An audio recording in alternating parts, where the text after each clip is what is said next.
Donald Trump, the great Trump, 45th President of the United States, is at the United Nations. Later today, he is expected to deliver a lengthy speech, some harsh words targeting North Korea are a distinct possibility.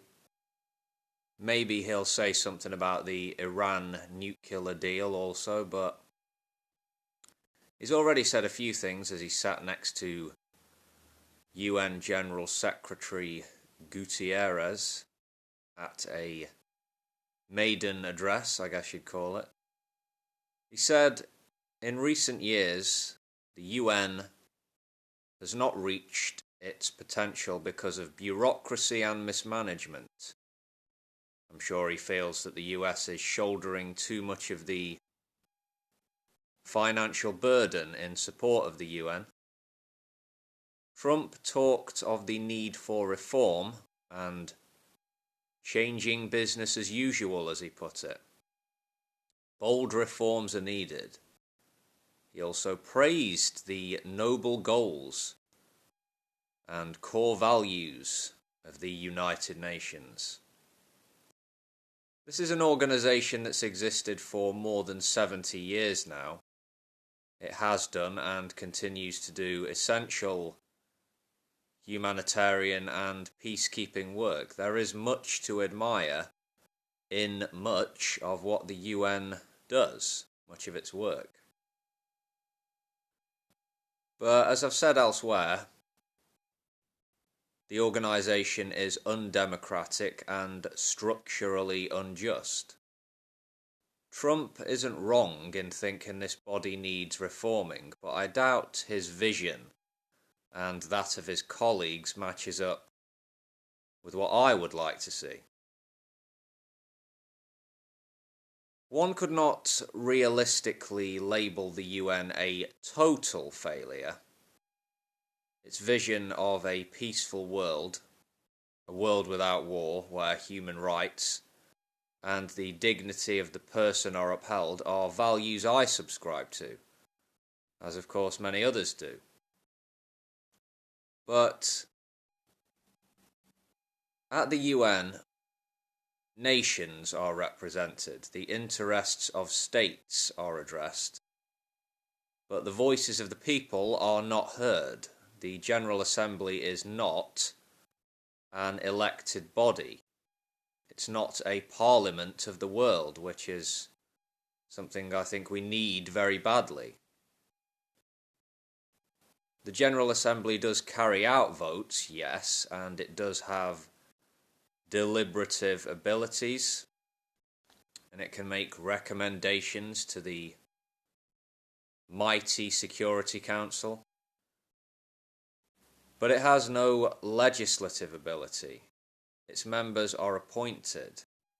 It's the Security Council where the real power is, or should I say, the permanent members of the Security Council is where the real power lies.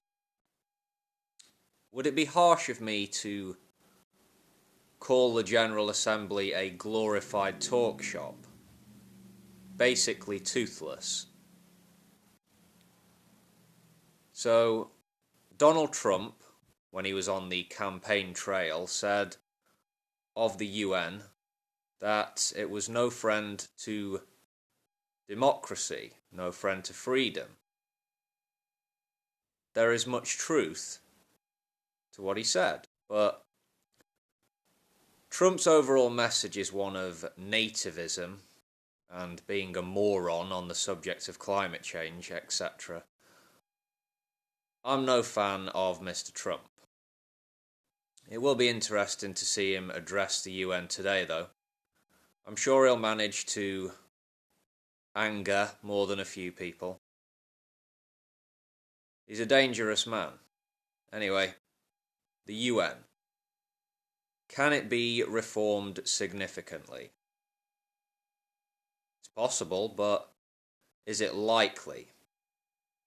Dare I say, a new international organisation is required, one which shares many values with the UN, but one founded on the principles of freedom and democracy, a body established by the will of the people, and one which cannot function without the consent and input of the peoples of the world.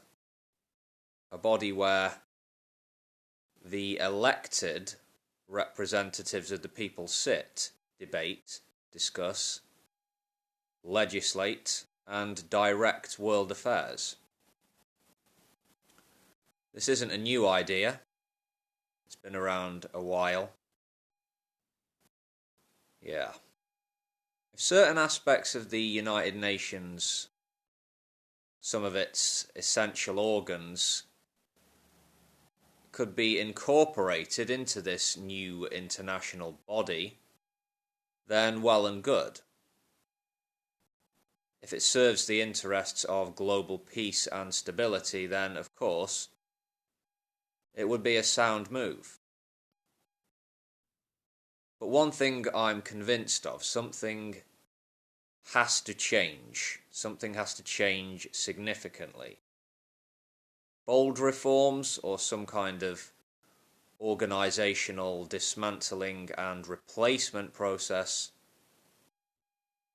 Yeah, big change needs to happen. Continuing with the status quo